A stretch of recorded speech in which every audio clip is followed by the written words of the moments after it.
Greetings, kind viewers, and welcome to Part 2 of St. Martin's Animal Foundation, the haven that serves veggie vittles to its 55 tail-wagging residents who lap them up and bark for more. Oh, and let's not forget the 65 other perfect tenants.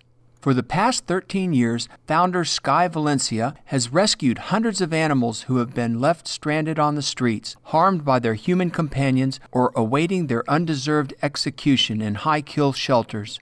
Beyond being an animal refuge, St. Martin's is much, much more. For us humans, it is an educational center that is involved in exciting and uplifting outreach programs to raise awareness for animal welfare and eco-consciousness. To bring the senseless suffering of animals in this chapter of human cruelty to its necessary end, the spirited Sky braves for a new vegan world. We respect being vegetarian and the whole vegan, movement. We got to try to do something different and innovative, so we decided to make our dogs vegetarian. And that's why we are proud that we're the home of the veggie dog. That's brilliant. Yeah, and then we expanded to kitty cats because they needed help too, and now we have a children's outreach program. Not only are canines crunching on carrots here, Green Goddess Sky is taking steps towards fulfilling the ultimate self-sustainable eco-sanctuary. And so our whole idea is more green, more compassionate, and so we're going to start an eco-sanctuary. We're right now putting funding together to get a new sanctuary where we can have our own organic garden. Our volunteers and animals can live and be self-sustainable, and I think that's the wave of the future. It's vegan passion. If we don't stand by our vegan passion and really try to stick to our guns about our dogs being vegetarian, us being self-sustainable, having solar panelings, driving cars that are low on gas or electric, then we're not any better than anybody else. We want to make a difference. We want to be the first, the pioneers to make this happen and have other people follow us because it's a simple path. It's not a hard path. Being vegan, that makes this planet a better place to live. It makes the animals that are suffering finally get a little bit of relief, and it's contagious. So the more that you do it and the healthier and fun you make it be, hey, it's fun and it's not a burden to look for non-leather shoes. It's an adventure, and when you find them, you're like, yay, look at these cowboy boots that are not leather. Things are going to change. We just got to keep pushing forward. The wonderful thing about St. Martin's also is that if anything ever happens where you can't get to food or you can't get to the market or who knows what the economy, what happens with the economy again, we'll always have food. We'll always be able to provide. And the last garden we had such an abundance of fruit and vegetables, we couldn't even give it away to our neighbors anymore. They were like, enough with the cucumbers, enough with the squash. I'll take another tomato. I wish we had that garden again because now with 100 homeless animals that we care for and so many volunteers, we could definitely use it. So that's the goal right now, is to get that going. You may have been wondering who is the holy saint this foundation was named after. Well, cherished friends, amazingly, this 16th century Dominican monk from Peru, St. Martin de Porres, could levitate, bilocate, cure others, and more. How is this possible? God bestowed this virtuous vegetarian with such miraculous gifts in return for his all-embracing love, shared with both humans and animals alike. He's a man who did and accomplished a lot of wonderful things, not only for the animals, but for children and for people that were really poor. His mother was a slave, and he had no money at all. And he raised all this money to open up an orphanage, open up an animal rescue, and a hospital for low-income people. Oh, wow. Yeah, so he just was really dedicated and spent his whole life doing that. And he was Latino.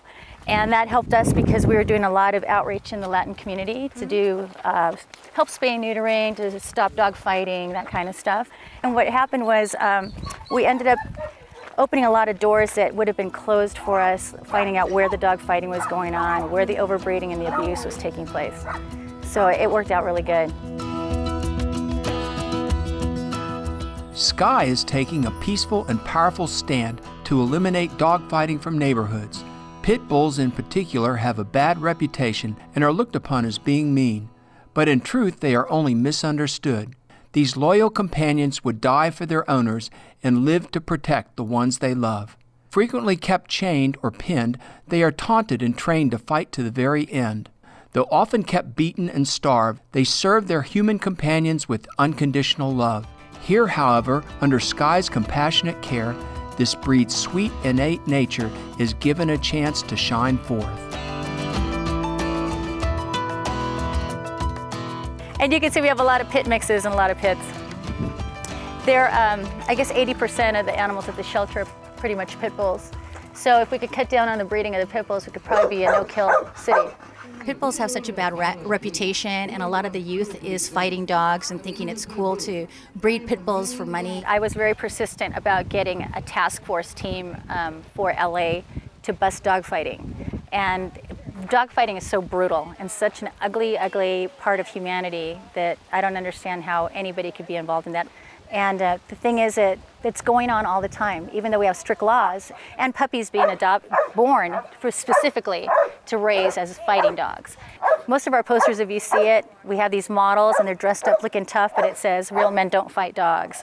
Or it has a cute guy just to get the attention of the women, and it shows him being kind and said, "Do a good deed, don't breed your pit bull." There's too many, they are born to die, basically. And there were so many that I wanted to take out that I knew wouldn't be there next week. And that's hard.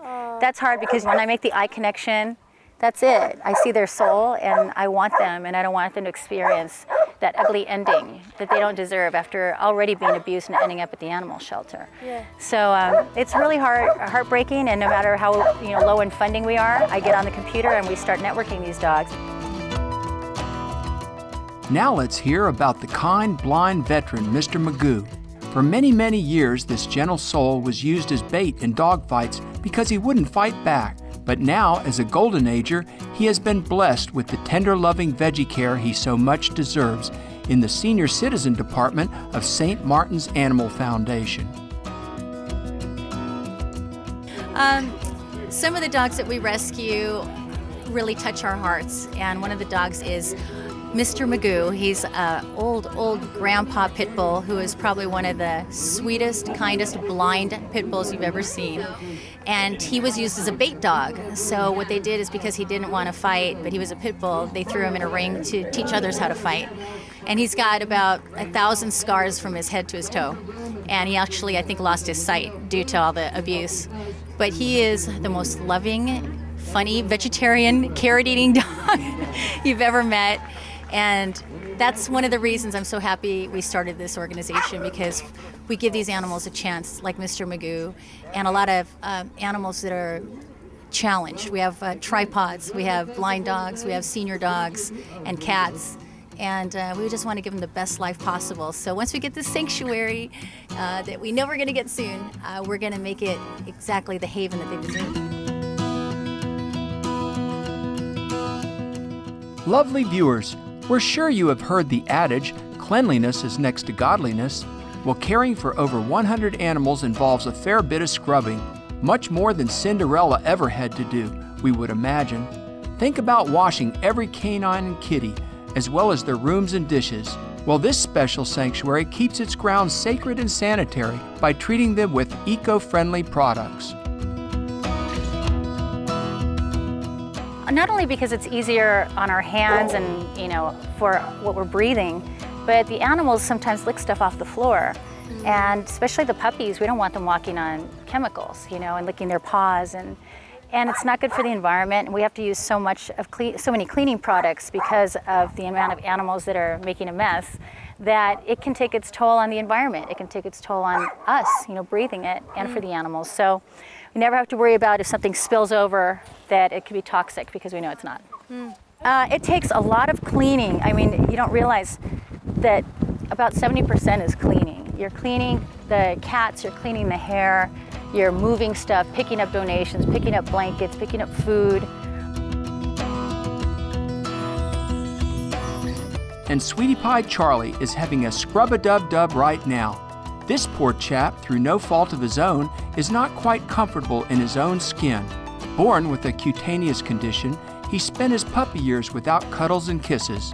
But wisely knowing that beauty is beyond skin deep, Sky rescued this tender soul from being put to sleep and showers him with rubs and hugs galore.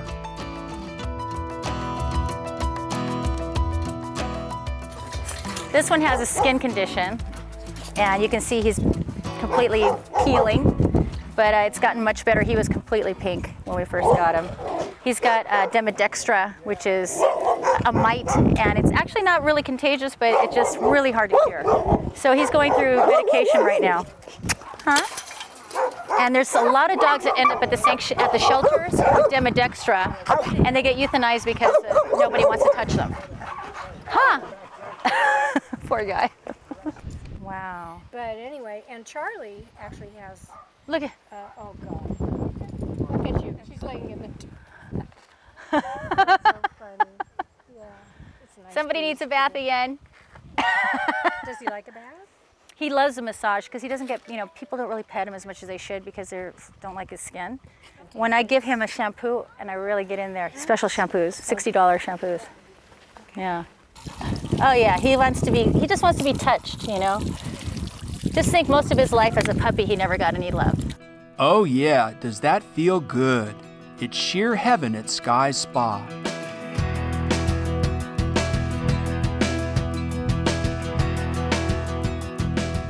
For its enduring dedication to the welfare of voiceless and vulnerable dogs and cats, Supreme Master Ching Hai is honoring St. Martin's Animal Foundation with the Shining World Compassion Award, along with $10,000 to further noble work with all her love and gratitude. Please watch next week for Part 3 of St. Martin's Animal Foundation, where we will be hanging out with trendy green teens, see a seal superhero strut the streets of San Francisco, and rock to the awesome eco-lyrics of Vegan Vixens, all in the name of being veg, going green to save the planet. Visit Sky Valencia's Super St. Martin's Animal Foundation online to learn more at www.stmartinsrescue.org. Well, ladies and gentlemen, thank you for your undivided, much adored attention today on Vegetarianism, the Noble Way of Living. Please stay with us for Between Master and Disciples, coming up next on Supreme Master Television. May we remember to appreciate our co-inhabitants for the enriching beauty with which they bless our world.